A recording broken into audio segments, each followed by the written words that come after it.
good afternoon. For today, maghimutaog garlic shrimp, garlic buttered shrimp. So, ang dama na nato atong grabe kadaghang garlic, no? Paspas kaya mong gutaray dira okay. Tabante pinag-shawarma sa una. Nakatrabaho ko shawarma sa una pero mga ano ra po to 3 months na football line ko.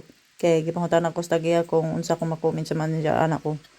Anak ko nga dili siya maayong nga manager. Ato ra na football ko. Na football og appeal Ginoo ko tabang. Grabe magud ta kaanis oy na football na hinuon. Grabe gyud. So ato po na siya sa gulog mais no to siya siyang giluto separately. Then sugda na nato atong Ato ang orimos. shrimp, atong garlic, atong chili, og ang ato ang butter. Ating tanin nga half lang siguro, no?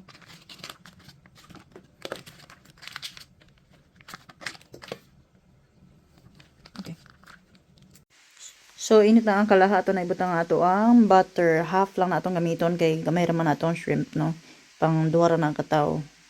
So ato na din ibutang atong grabe ka pang malakasan na garlic. Grabe kadaghan. Ato lang na siya ipa-brown kay para nanam na dayon. Ibutang mo din ato ang tomato paste or puree. And then ang ato ang Mamacita's oyster sauce. Pagkahuman din na ato na din ibutang ato ang shrimp. Atong pang malakasang shrimp. Ito lang na siyang ipa yellow, orange ba na. Putang-putag paminta gamay po nga salt.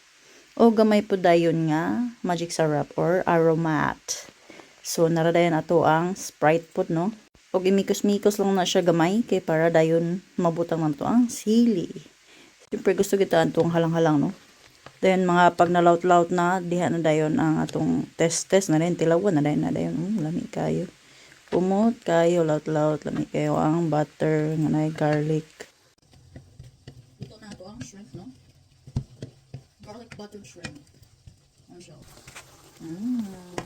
Mat na kayo siya. Lami na, tagduhan na yung corn. Siyempre, nakakalculate na na.